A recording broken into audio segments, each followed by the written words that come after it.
One of the biggest things that every XRP holder is talking about right now is the fact that we have to wait 60 days until we see a big update within the SEC versus Ripple case.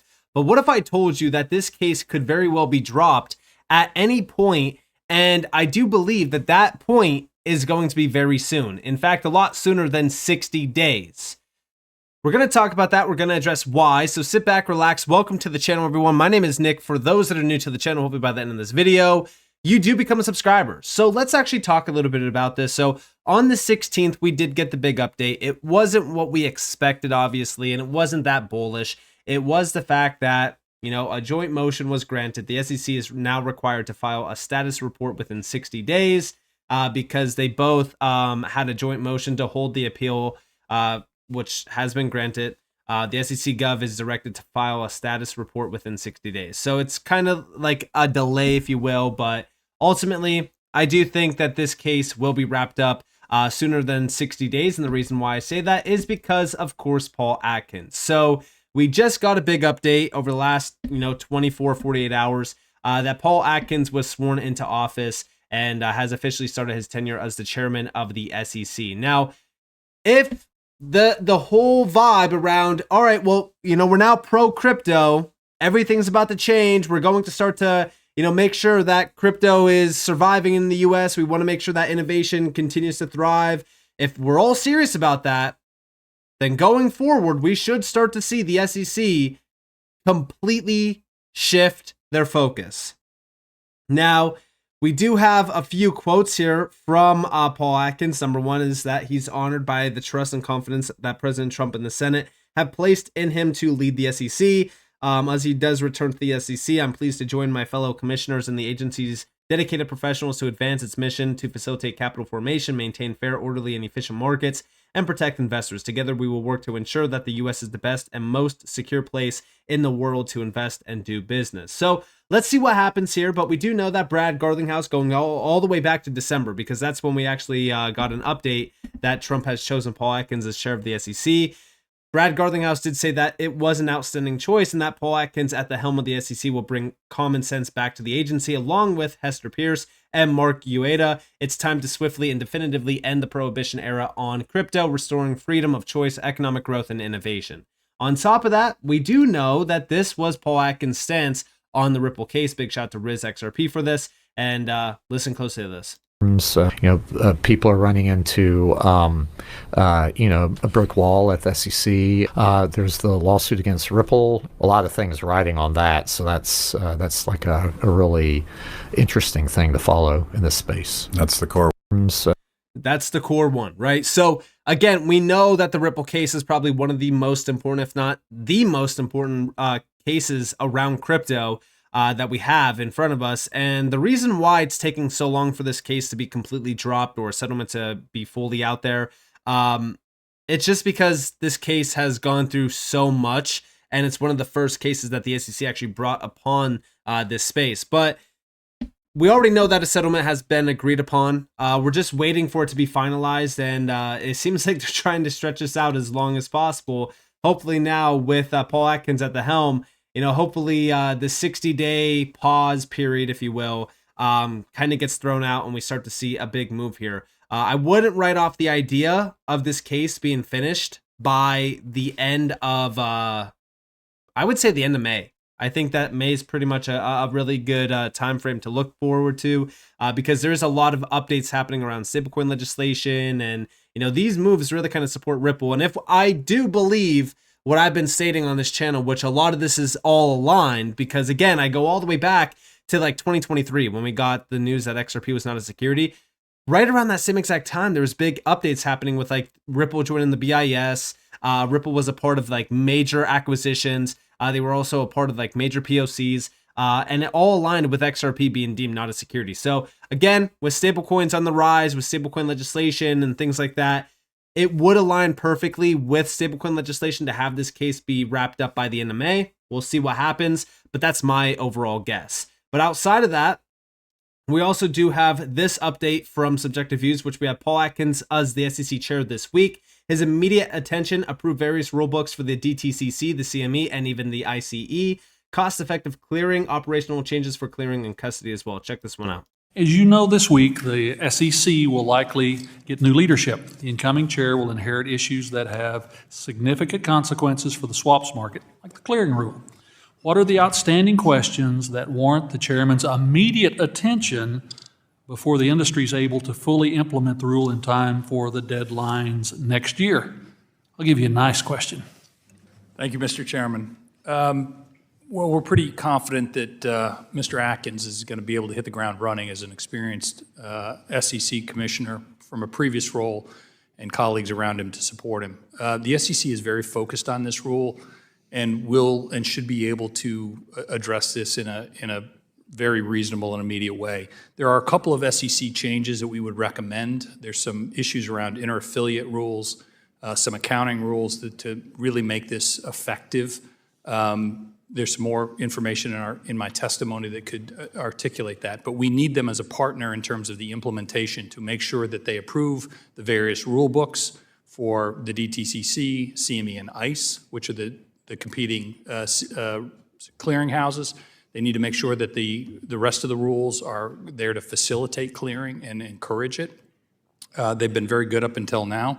The goal of all of this is to make sure we have deep and liquid markets. We also need to make sure that we have the delivery of cost-effective clearing, and that also includes cross-product netting solutions and operational changes that need to be implemented. And then on the industry side, working with them to make sure we have the appropriate timetables to implement the operational changes to integrate clearing and custody and the legal agreements to support the various clearing regimes that are going to be made available. So again, we could see some pretty big updates happening here. And what's interesting, this individual that's talking, Scott O'Malley, what's interesting about this individual is that he's the CEO of the ISDA.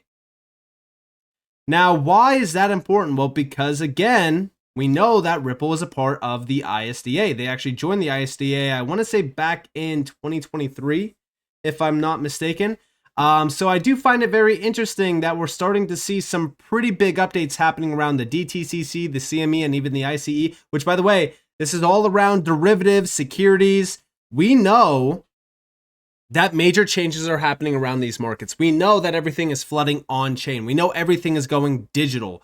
So this is, I think that this is going to start to see, a lot of traction in terms of major legislation, regulatory changes happening. And I do think that with Paul Atkins at the helm, I think that with this pro crypto, stance, if it is serious, right? If we're starting to see a serious shift here, which it seems as though we are, because over the last few months, what have we noticed around the space? Number one, Ripple has been making massive moves. Very clear sign that the space is, changed. Number two, we've been seeing a ton of great companies in this space, major exchanges, maybe even major stablecoin issuers. What have they been doing? They've been applying for licenses. They've been making big moves as well. They've been getting acceptance within the US. On top of that, right, stablecoins themselves, we know that they are now in the spotlight. Stablecoin legislation is starting to move forward. We've been seeing the OCC, the FDIC, Congress really kind of pushing forward on banks, adopting crypto, utilizing crypto, even offering crypto services. So again, it seems as though we're very serious about the shift. And with Paul Atkins, I do think that we're probably going to see a lot of doors opening. I think that we're going to see the key finally unlock those doors that we have been waiting to see unlocked for so long. And I do think that crypto and DLT is about to flood some of these big markets. We're talking about the derivatives market. We're talking about the FX market.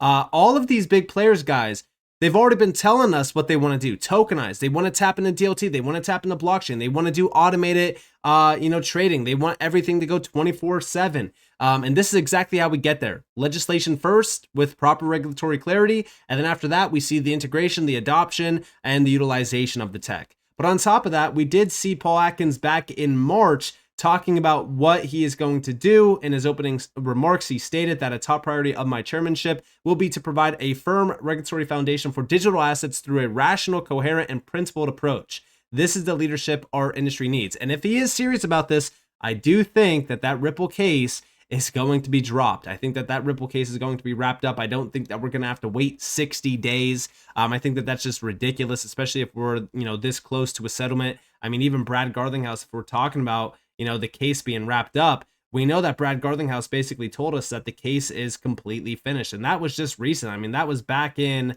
that was in like the end of March. So, if this case is wrapped up, why do we have to wait 60 days? I don't think that we have to. So I think that, when we least expect it, this case is going to be announced, completely finished from the SEC. And I think that's going to happen pretty soon, especially with, Paul Atkins at the helm. Now, on top of that, this is the video clip actually of Paul Atkins and his opening remarks. Check it out. Since 2017, I've led industry efforts to develop best practices for the digital asset industry. I've seen how ambiguous and non-existent regulation of digital assets create uncertainty in the market and inhibit innovation.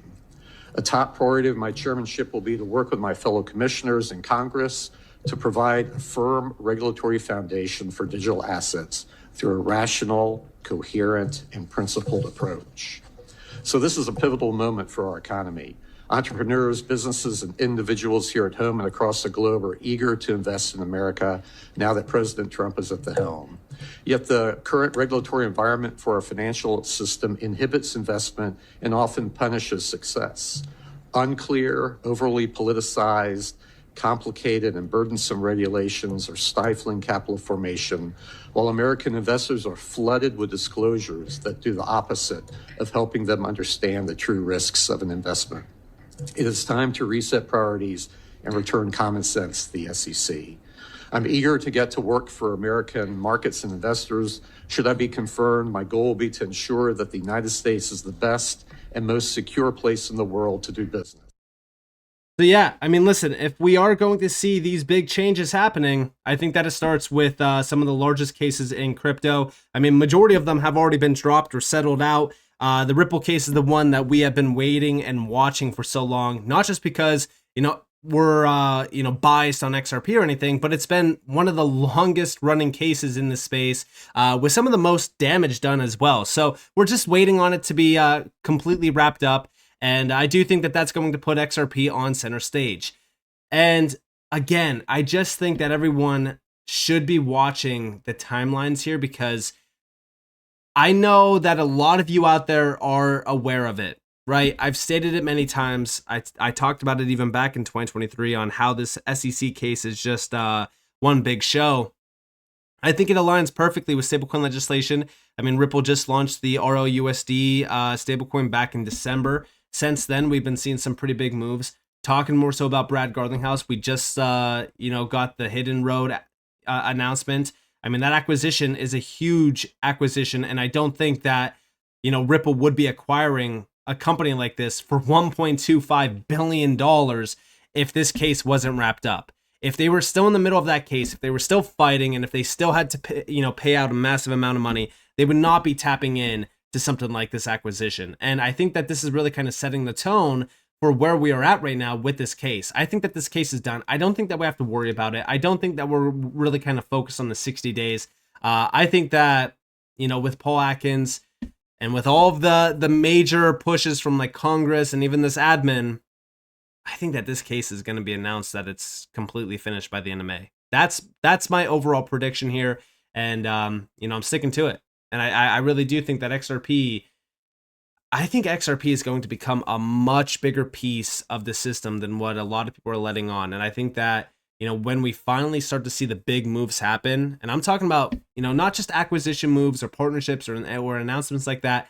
I'm talking about like announcements of banks tapping into XRP, banks tapping into Ripple. I think that those are the big announcements that everyone has been waiting for years and years now, because we really haven't, witnessed any big announcements like that outside of like them tapping into Ripple custody, for an example, since going all the way back to like late 2017, 2018, roughly 2019. So, we're waiting for some of those big announcements. I think that happens with regulatory clarity, but definitely focus on derivatives. I think that derivatives are a big area of focus. I'm actually going to be making a video on derivatives with XRP very soon here, because I think that this is something that not only will affect this market severely because of the money behind the derivatives market. But I think that it's something that's becoming a reality right now through acquisitions like the Hidden Road one. So with that being said, I hope that you guys enjoyed this video. If you guys definitely leave a like, subscribe, turn notifications on because more free content. You guys are more than welcome to follow me on Twitter and join the free Discord in the description below. And with that being said, guys, it's been Nick. Thanks for watching. Peace out.